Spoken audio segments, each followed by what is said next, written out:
Hi, I hope you had a great first couple weeks as you started to dig into worldviews and what qualitative and quantitative research are.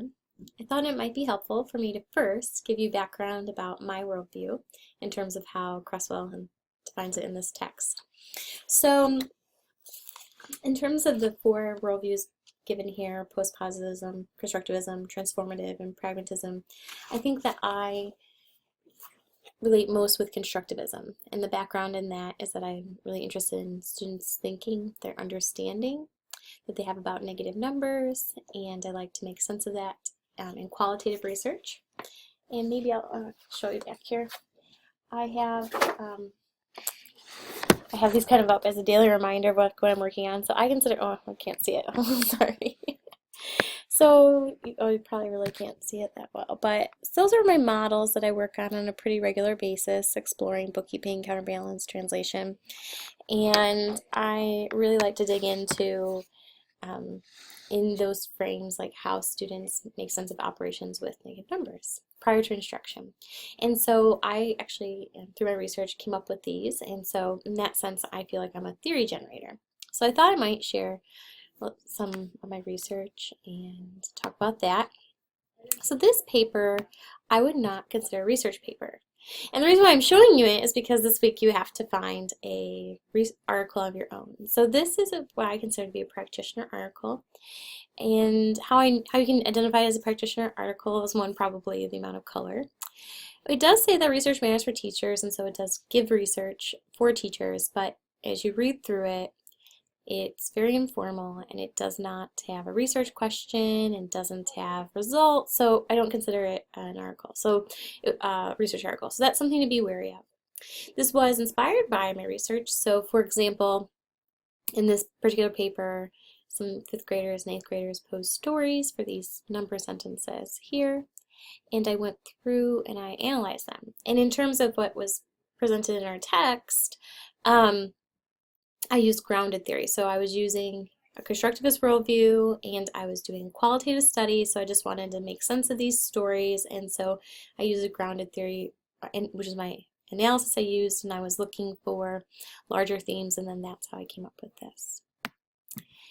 As I continued on in my research, one of the things I looked at with one of my colleagues was stories at pre-service teachers, so people studying to be elementary and middle school teachers, the types of stories they posed about temperatures. And what I wanted to add on to the text is that when he was giving kind of the ways that qualitative research is done, he was talking mainly about grounded theory. And I wanted to show you that other methods could be used. So here's my theoretical perspective, which was in an older paper I found that there was some different problem types already that existed for kind of translation, which is linear movement back and forth on a number line. And I wanted to see if the stories fell into these categories, so I used these in a constant comparative method. So I compared these to my data, and when it didn't fit, I created new categories. And that is also another way to do qualitative research. And you'll see I had a research question, highlighted my methodology, my data collection, my analysis. We had interrelated reliability, which what that means is we were comparing how many times we were the same. And we were the same 85% of the time, which is actually a pretty good number. And then we presented the results, and we had percentages. And so one of the things I wanted to encourage you about is it is a fine line. So as you're trying to find research this week, you're supposed to find a quantitative article that interests you. What is a quantitative article? And I really liked how the author presented it, that it's on a continuum. Because here this is qualitative research and I have percentages and counts, and but it's not quite quantitative, and so yeah, so that's pretty interesting. And then the other thing I wanted to talk about was this issue of being scientific. So some of you seem super interested in using postpositivism because you're like, well, I like things that have a clear method or a scientific method, and I like things when I envision myself doing research, I want it to be pretty, some precise. And arguably on page 7, Cresswell writes, the postpositivist assumptions have represented the traditional form of research, and these assumptions hold true for quantitative research than qualitative research. This worldview is sometimes called the scientific method or doing science research. It's also called the positivist or post-positive research. And so he does say that it typically holds more true for quantitative research rather than qualitative research. So just kind of the background on that is that I wanted to encourage you that even if you like methodology, I really feel that all research can be scientific even if it's qualitative, even if it's in a different worldview. Just because somebody is in a transformative worldview, or just because somebody's in a constructivist worldview, doesn't mean that their research is not as scientific, in my personal opinion. So that's me kind of sharing that, and that was something that kind of came up in the reading and in our discussion. And so I just wanted to encourage you that if that's why you're picking post-positivist, you don't necessarily have to do that as your worldview.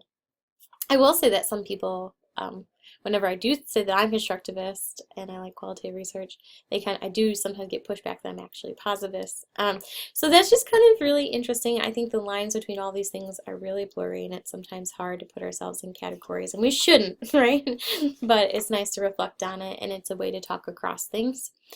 So I guess as you move forward, I wanted to encourage you to just keep being flexible with your thinking about what your worldview is, and I also wanted you to also not feel stressed about finding a quantitative article, because the line is sometimes blurry between quantitative and qualitative. Of course, if you find an article lots and lots and lots of numbers, it's probably a good sign, but it's not necessarily super easy, because I consider this to be a qualitative piece, and yet there are percentages in it. So if you have any questions, you can definitely email me and ask me if your article is quantitative enough. But in terms of what I consider to be a quantitative article, definitely things that have hypothesis testing in it, which you're probably like, what the heck is that? So if people are running tests like z-tests or two proportion tests or ANOVAs, these things like this I consider to be pretty quantitative analysis, and so a quantitative article.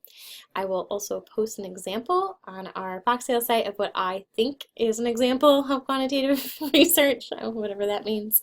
So anyway, good luck as you start to dig into your interests and things like that. And again, it's okay if you don't know what exactly you want to research in your action research project. That's a while away. This is just to get you to start thinking. And although I really like cognition of negative number, I wasn't always there. I started in other areas, like that I was first interested in student thinking about density of the number line and then number theory, and I kind of evolved where I'm at. And so I imagine that that's kind of the journey that you'll be on too. It's not going to be very precise necessarily. However, some of you in the discussion forums are very focused, and I think that's amazing and awesome, and you should definitely start digging in those places where you're super focused at. So anyway, good luck and have a great week. Bye!